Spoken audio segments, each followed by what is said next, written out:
Ford के CEO Jim Farley ने electrification के लिए ऑटोमेकर के दृष्टिकोण पर बड़े पैमाने पर पुनर्विचार किया है। बुधवार को फार्ले ने कहा कि फोर्ड को भविष्य में उपभोक्ताओं को छोटे, सस्ते इलेक्ट्रिक वाहन देने पर ध्यान केंद्रित करना चाहिए, बड़े, बैटरी से चलने वाले ट्रक नहीं। यह एक ऐसी कंपनी की ओर से एक चौंकाने वाली स्वीकारोक्ति है जिसकी पहचान बड़े पिकअप ट्रक बेचने से जुड़ी हुई है। जैसा कि फार्ले बताते हैं, ईवी में बदलाव ने कार व्यवसाय को पूरी तरह बदल दिया है। आंतरिक दहन वाहनों के मामले में बड़ा हमेशा बेहतर होता था। एक बड़ा वाहन ज्यादा कीमत पर बिक सकता है, जो अंततः फोर्ड के लिए बेहतर मार्जिन देता है।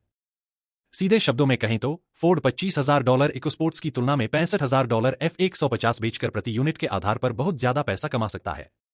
इस सरल गणित ने फोर्ड और उसके साथियों को छोटी कारों की तुलना में बड़ी पिकअप और एसयूवी को प्राथमिकता देने के लिए प्रेरित किया है।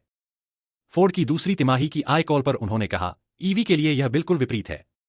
वाहन जितना बड़ा होगा, बैटरी उतनी ही बड़ी होगी, मार्जिन पर उतना ही ज्यादा दबाव होगा क्योंकि ग्राहक उन बड़ी बैटरियों के लिए प्रीमियम नहीं देंगे। इसके विपरीत यह बैटरियों को छोटा बना रहा है, जो लागत कम करके मार्जिन को बढ़ा सकता है, उन्होंने कहा। इसके अलावा फार्ले ने कहा कि ईवी खरीद के लिए $7,500 की संघीय छूट तब और भी बड़ी बात हो जाती है जब इसे सस्ते वाहन पर लागू किया जाता है। Lithium ion battery pack EV का सबसे महंगा हिस्सा है और बड़े, भारी एसयूवी और पिकअप ट्रकों को उपभोक्ताओं की अपेक्षा के अनुसार ड्राइविंग रेंज प्रदान करने के लिए अधिक बैटरी क्षमता की आवश्यकता होती है। यह सब उन कीमतों की ओर ले जाता है जो कई खरीदारों को बर्दाश्त नहीं होती हैं।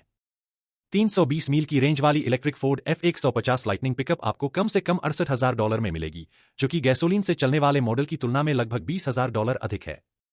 फोर्ड की इलेक्ट्रिक पिकअप बिक्री पर एक नजर डालें और यह समझना आसान है कि फार्ले कहां से आ रहा है। फोर्ड लाइटनिंग के लिए लगभग उतने खरीदार नहीं पा सका है जितने की उसे उम्मीद थी। कुछ समय पहले ऑटोमेकर ने 2023 के अंत तक 150,000 यूनिट की वार्षिक रन रेट तक उत्पादन बढ़ाने की योजना बनाई थी, लेकिन इसने उन महत्वाकांक्षाओं को काफी हद तक कम कर दिया है। पिछले साल यह लगभग 24,000 लाइटनिंग की बिक्री के साथ समाप्त हुआ।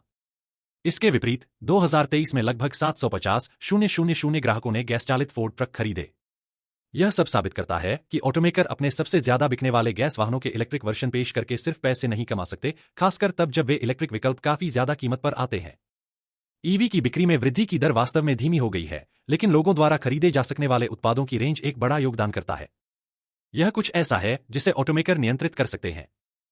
बड़े ईवी के लिए अभी भी फोर्ड में जगह होगी, लेकिन ऑटोमेकर को वास्तव में सावधान रहना होगा और सेगमेंट पर बहुत अधिक समझदारी से चुनाव करना होगा, फार्ले ने कहा। ऐसा प्रतीत होता है कि कंपनी ने F150 लाइटनिंग के आसपास गलत कदम उठाए हैं।